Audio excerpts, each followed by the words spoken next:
الله أكبر الله أكبر.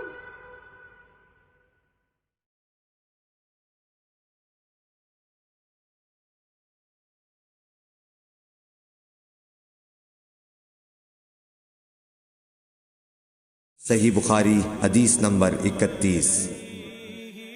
ابو ذر ایک جوڑا پہنے ہوئے تھے اور ان کا غلام بھی جوڑا پہنے ہوئے تھا۔ سبب دریافت کیا گیا تو کہنے لگے کہ میں نے ایک شخص یعنی غلام کو برا بھلا کہا تھا اور اس کی ماں کی غیرت دلائی یعنی گالی دی، تو رسول اللہ صلی اللہ علیہ وسلم نے یہ معلوم کر کے مجھ سے فرمایا، اے ابو ذر، تو نے اسے ماں کے نام سے غیرت دلائی ہے، بے شک تجھ میں ابھی کچھ زمانہ جاہلیت کا اثر باقی ہے۔ یاد رکھو ماتحت لوگ تمہارے بھائی ہیں، اللہ نے اپنی کسی مصلحت کی بنا پر انہیں تمہارے قبضے میں دے رکھا ہے، تو جس کے ماتحت اس کا کوئی بھائی ہو تو اس کو بھی وہی کھلائے جو آپ کھاتا ہے، اور وہ کپڑا اسے پہنائے جو آپ پہنتا ہے، اور ان کو اتنے کام کی تکلیف نہ دو کہ ان کے لیے مشکل ہو جائے، اور اگر کوئی سخت کام ڈالو تو تم خود بھی ان کی مدد کرو۔ صحیح بخاری حدیث نمبر 32۔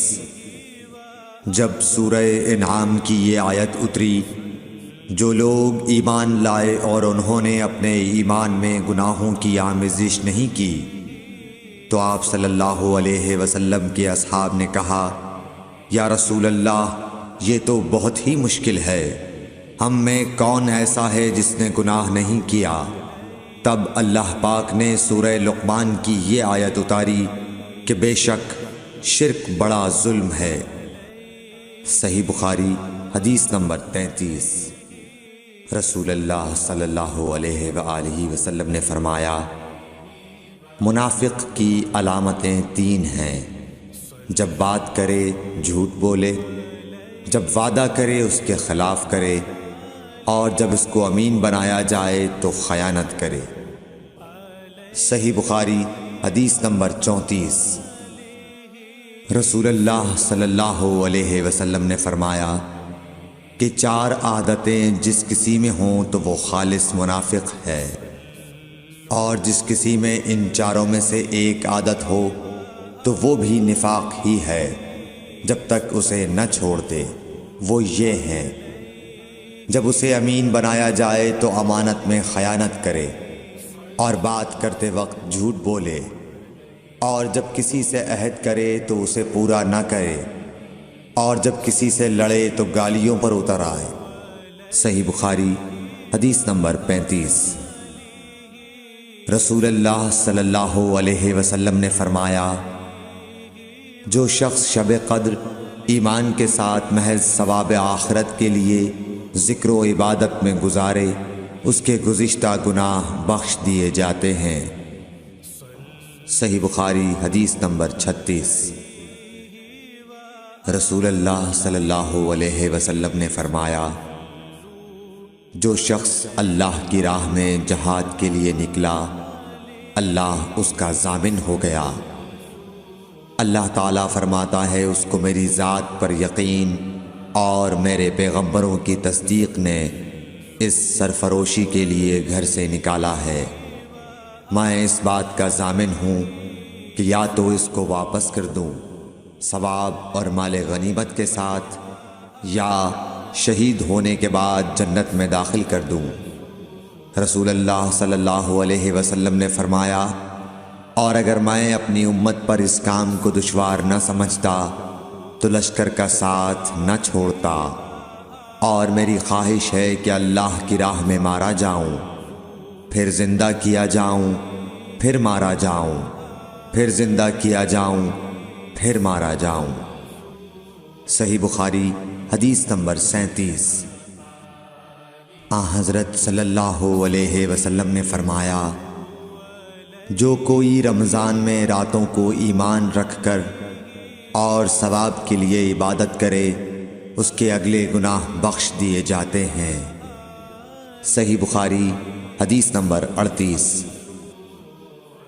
حضرت صلی اللہ علیہ وسلم نے فرمایا، جس نے رمضان کے روزے ایمان اور خالص نیت کے ساتھ رکھے اس کے پچھلے گناہ بخش دیے گئے۔ صحیح بخاری حدیث نمبر 39۔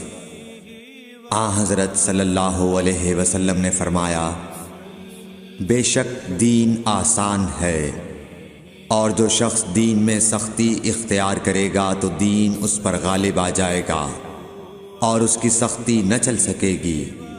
بس اس لیے اپنے عمل میں پختگی اختیار کرو اور جہاں تک ممکن ہو میانہ روی برتو، اور خوش ہو جاؤ کہ اس طرز عمل سے تم کو دارین کے فوائد حاصل ہوں گے، اور صبح اور دوپہر اور شام اور کسی قدر رات میں عبادت سے مدد حاصل کرو۔ نماز 5 وقتہ بھی مراد ہو سکتی ہے کہ پابندی سے ادا کرو۔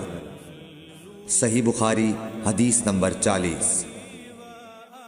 رسول اللہ صلی اللہ علیہ وسلم جب مدینہ تشریف لائے تو پہلے اپنی نانہال اترے جو انصار تھے، اور وہاں آپ نے 16 یا 17 ماہ بیت المقدس کی طرف منہ کر کے نماز پڑھی، اور آپ کی خواہش تھی کہ آپ کا قبلہ بیت اللہ کی طرف ہو۔ جب بیت اللہ کی طرف نماز پڑھنے کا حکم ہو گیا تو سب سے پہلی نماز جو آپ نے بیت اللہ کی طرف پڑھی عصر کی نماز تھی۔ وہاں آپ صلی اللہ علیہ وسلم کے ساتھ لوگوں نے بھی نماز پڑھی۔